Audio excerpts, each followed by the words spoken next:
खबर हरिद्वार से है, जहां कांवड़ मेले के सकुशल संपन्न होने को लेकर हरिद्वार पुलिस ने बॉर्डर मीटिंग का आयोजन किया। मीटिंग में कई बिंदुओं पर विस्तृत रूप से चर्चा की गई, जिसमें आगामी सावन मास कांवड़ मेले के सफल, सुरक्षित और सुचारू संचालन हेतु वरिष्ठ पुलिस अधीक्षक हरिद्वार परमेंद्र सिंह डोभाल के निर्देश पर रसिया बर्ड गेस्ट हाउस में एक समन्वय बैठक आयोजित की गई। इस बैठक में उत्तराखंड और उत्तर प्रदेश के सरहदी जनपदों के वरिष्ठ पुलिस अधिकारी मौजूद रहे।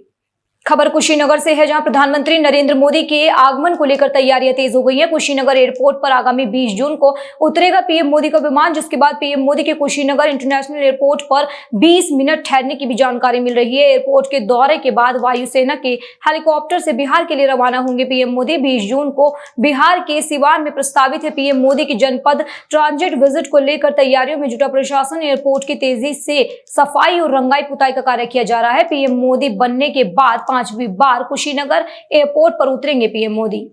खबर बुलंदशहर से है, जहां अहमदगढ़ थाना क्षेत्र के सैदगढ़ी गांव में दूध प्लांट पर छापेमारी की गई है। छापेमारी की कार्रवाई खाद्य सुरक्षा विभाग के सहायक आयुक्त विनीत कुमार के नेतृत्व में पुलिस बल के साथ की गई। खाद्य विभाग की टीम ने दूध, घी, रिफाइंड का सैंपल लेकर जांच के लिए भेज दिया है। दूध का प्लांट भाजपा नेता के पिता का बताया जा रहा है। बुलंदशहर के अहमदगढ़ थाना क्षेत्र के गाँव सैदगढ़ी का ये मामला है।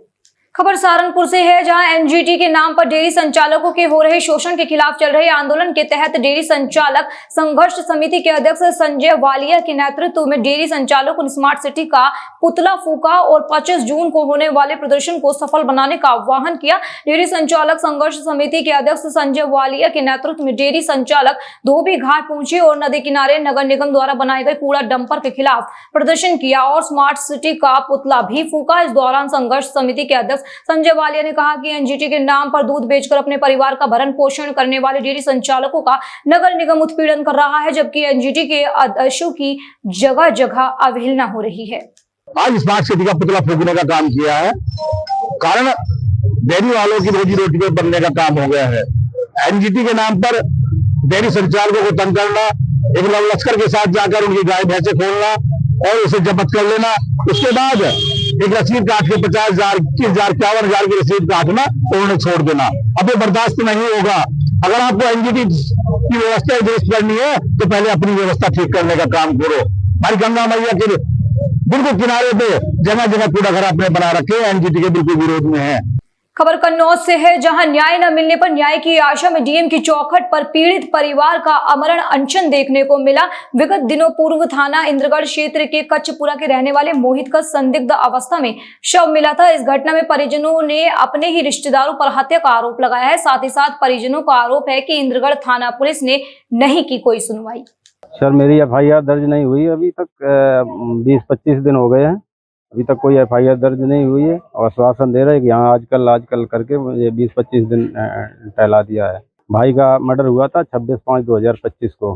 आरोप बहनोई पे है, पूरा शक है कि उसी ने ये कराया, क्योंकि उसी ने धमकी दी थी कई बार उसको कि मुकदमाबाजी चल रहा था बहन से, तो उसने धमकी दी थी मुकदमे वापस ले लो, नहीं तो हम तेरी बहन को जान से मरवा देंगे।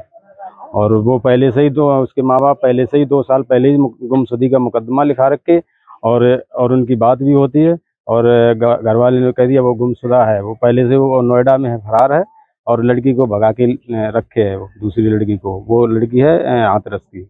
चलिए खबरों में आगे बढ़ते हैं और अब बात करते हैं यूपी के मौसम की, जो आने वाले दिनों में प्रदेश में झमाझम बारिश हो सकती है। इसके साथ ही झोंकेदार हवाएं भी चल सकती है। प्रदेश में 24 जून तक तेज बारिश की संभावना जताई गई है, जबकि 19 से 22 जून तक भारी से भारी बारिश हो सकती है। इस दौरान दोनों ही हिस्सों में बादल गरजने में बिजली चमकने के साथ ही 40 से 50 किलोमीटर प्रति घंटे की रफ्तार से झोंकेदार हवाएं चलने की भी संभावना जताई गई है। पश्चिमी यूपी में भारी बारिश और पूर्वी यूपी में भारी से बहुत भारी बारिश होने की संभावना है। गुरुवार को गोरखपुर समेत 39 जिलों में भारी बारिश होने की संभावना है।